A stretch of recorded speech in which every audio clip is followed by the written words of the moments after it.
대표님, 네. 실례지만 지금 나이가 어떻게 되세요? 만 나이로 바뀌면 37입니다. 그럼 이제 39시는 거네요? 네, 그렇죠. 임정원 씨님 나이가 어떻게 되세요? 찐 37. 그러면 두 분 다 이제 40을 향해 지금 달려가고 있잖아요.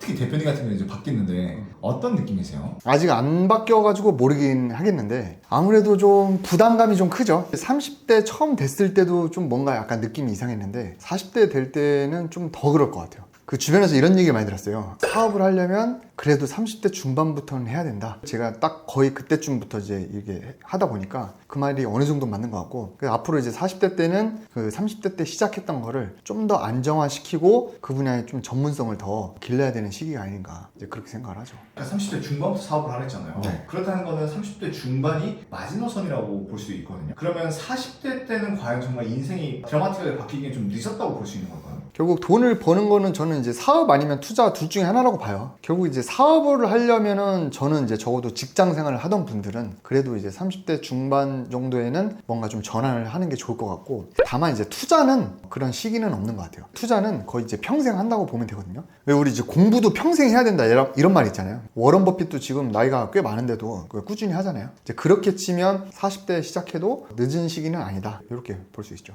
이렇게 대표님 영상을 보면 어찌됐건 직장인이 투자와 사업을 통해서 경제적 자유를 얻는 거를 지금 보여주고 그런 과정들을 계속 얘기해주는 채널이잖아요. 네. 이런 채널을 운영하다 보면 이런 말들이 달려요. 그렇게 되는 사람은 극소수이니 함부로 하면 안 된다. 이런 반대 의견들도 많이 달리잖아요. 그렇죠. 대표님이 생각하시기에 이렇게 될 놈들은 되고 안 될 사람은 왜 또 안 된다고 생각을 하세요? 제 생각엔 그거 같아요. 공사에서도 기초공사가 사실 제일 중요하거든요. 그 대신 실행을 하려면 뭔가 동기부여가 있어야 되고, 그 동기부여가 나오려면 계기나 마인드가 있어야 돼. 찢어지게 가난해서 친구들한테 놀림받았던 기억, 그런 계기 통해서 성공한 분들이 자신을 이제 PR을 할 때 그러죠. 아, 나는 반지하 살았는데 이렇게 됐다. 뭐 요즘은 좀 진부하게 됐지만 결국 그게 틀린 말은 아닌 게 그런 계기가 있었기 때문에 이제 그런 게 된 거고, 근데 나는 그런 계기가 없다. 그러면 사실은 나 스스로 좀 마인드를 바꿔서 계기를 만들어야 돼요. 마인드를 바꾸는 거는 스스로 뭔가 탐색하고 공부를 해야 좀 마인드가 바뀌지 않을까. 그래서 저도 4, 5년 전에 조금씩 뭔가 이렇게 투자 규모도 늘어나고 이렇게 책도 쓰게 하게 된 그 시발점이 뭘까라고 생각해 보면, 그때 제 유튜브 알고리즘이 스타크래프트나 아니면 옷 입는 거, 게임 뭐 이런 거에서 조금씩 자기 개발이나 투자 쪽으로 알고리즘이 바뀌게 됐어요. 나 스스로가 계속 그런 거를 본다는 거죠. 그래서 조금씩 마인드를 바꾸는 거,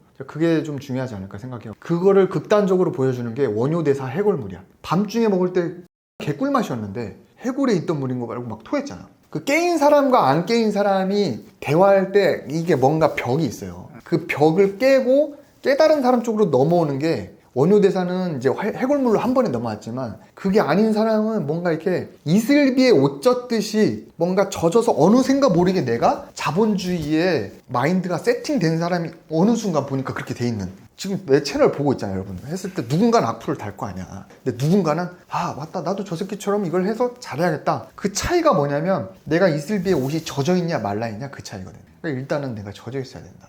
그러면 이렇게 대표님의 계기를 들어봤는데 임장권 씨님의 계기는 뭐가 있었어요? 저 같은 경우에는 이제 대기업을 다니다가 퇴사를 하고 작게 사업을 했었다가 망했어요. 그래서 이제 중소기업에 30살 되면서 재취업을 하고 그때 결혼을 했는데, 좀 그때 알을 깨기 시작했던 것 같아요. 중소기업이라서 연봉은 적죠. 근데 결혼은 했죠. 아이도 나오죠. 그래가지고 그때부터 투자를 미친 듯이 공부하고 자본주의에 물들게 됐죠. 그러면서 이제 2년, 3년, 4년 뭐 기초적인 부동산 투자, 뭐 주식, 가지고 있는 뭐 연금 같은 것도 막 굴려보면서 이 채권 공부도 다 하고, 그러다 보니까 기초가 쌓였고 한 35쯤 되니까 그 결핍과 성공과 실패의 경험들이 반복되다 보니까 사이즈를 키워도 되겠다는 생각이 들어서 대표님 강의도 듣고, 그러면서 이렇게 또 같이 일하게 되고 유튜브도 찍게 되고 여기까지 오게 된 것 같아요. 그러면 이렇게 흐름을 지금 두 분은 타셨잖아요. 특히 대표님 같은 경우에는 3, 4년 전에 성장과 다른 지금 흐름을 타셨는데, 대표님이 이제 흐름을 타다 보니까 주변에 부자분들도 많이 만나실 거 아니에요? 그렇죠. 성공한 부자분들, 또 성공을 향해 달려가는 부자분들은 성공의 흐름을 언제부터 많이 타셨나요? 제 주변이라고 하면 수강생이 제일 많겠죠. 수강생이나 이제 유튜버 분들, 아니면 이제 사업하는 분들 모임도 가보면 대부분 그래도 사업을 다들 하시는 것 같고, 그거를 빠르면 20대나 30대 때는 시작을 하신 분들일 것 같아요. 그래서 제 수강생분 중에 지금 50대이신 여자분인데 신사동에 건물을 하나 갖고 있어요. 그분이 그 건물을 언제 샀냐? 언제 샀지? 30대 후반, 40대 초반? 그때 그 건물을 왜 샀냐면 그분이 30대 때부터 학원을 하셨어. 영어 학원을 운영하셨는데 사업을 하니까 기본적으로 소득이 높고 남의 건물에서 이제 사업을 했던 거야. 거기서 몇 천만 원 발라가지고 인테리어를 했는데 그 건물주가 내가 신축을 하겠다고 건물을 부술 테니까 나가라 그랬대. 그래서 그 인테리어 비용을 하나도 회수를 못한 거야. 그러니까 아 이럴 바에는 내가 내 건물에서 학원을 운영해야겠다 해가지고 그때 소득도 있었고 사업을 하니까 계기가 있었고 그래서 건물을 샀던 게 지금은 그 건물이 거의 한 100억 정도 돼요. 그러니까 지금 그분을 부자라고 하는 거는 그 100억짜리 건물이 있기 때문인데 그 100억짜리 건물이 그러면 왜 있었냐? 라고 했을 때 빨리 사업을 하고 빨리 투자를 했기 때문이다. 그분은 언제 했냐? 한 그래도 30대 때부터는 사업을 하지 않았나. 결국 투자랑 사업이 별개일 것 같지만 투자를 해서 결국 자산이 많이 늘어난 사람, 사업으로 많이 성공한 사람들 보면은 좀 일찍 시작한 것도 있고 이거를 다 가치예요, 가치. 사업해서 번 걸로 투자를 하고 그다음에 투자를 하기 위한 목적 자체도 사업을 하다 보니까 더 관심을 갖게 되는 것 같습니다. 그러면 지금 이 영상을 보고 계신 분들 중에 분명히 성공을 향해서 보는 분들 꽤 있을 거 아니에요. 근데 그런 분들은 지금 계기는 있어. 근데 난 돈이 없어. 그럼 어떻게 해야 돼 이런 20대면? 간단해요. 돈이 없으니까 돈을 벌어야죠. 이제 자산을 쌓는 방법은 돈을 많이 버는 방법이 있고 이미 있는 돈을 불리는 방법이 있는데 눈덩이가 작으면 두 바퀴를 굴러도 좀 작아. 근데 크면 두 바퀴를 고르면 더 커져. 대부분의 20대 분들이 돈을 불리기 위해서 가진 이 눈덩이가 작으니까 대부분 주식에다가 해.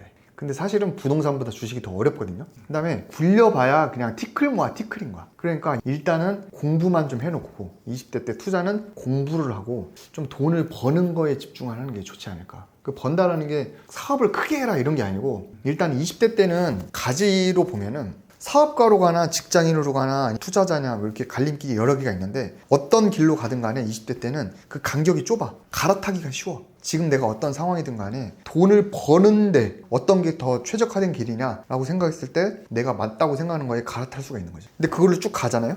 쭉 가면 30대 때는 좀 더 멀어져. 40대 되잖아? 이 가지에서 이쪽 가지로 가는 게 더 어려워. 더 어려우니까 이 가지가 갈라서기 전에 그때 빨리 갈아타라. 그래서 방향성을 맞추고 그 분야로 나아간 사업은 그렇고 투자는 거기서 불려봐야 티끌 모아 티끌이니까 일단은 좀 공부를 해둬라. 공부를 해두고 30대 때는 가다 보면은 이제 돈이 좀 모여. 눈덩이가 어느 정도 좀 모이고 그게 좀 단단해진단 말이야. 그때부터는 내가 20대 때 공부했던 거를 조금씩 실천을 하는 거야. 사업을 번 돈을 이제 불려.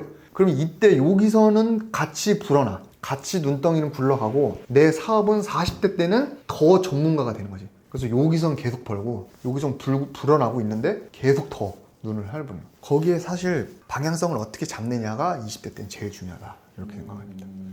박명수가 그랬어요. 늦었을 때는 늦었을 때다. 아니다? 늦었다고 생각하면 늦은 거다. 그래서 여러분들 늦었다고 생각했으면 늦은 건 맞을 수도 있어요. 그죠? 네. 근데 사실은 그렇다고 가만히 있을 거냐 이거예요. 저도 뭐 지금 30대 후반 이제 40을 앞두고 있지만 30대 초반인 수강생 분들도 있어요. 그런 분들은 이미 투자도 했고 막 저보다 더 큰 건물 짓고 있는 분들도 계세요. 그런 분들 보면 저보다 더 대단하지.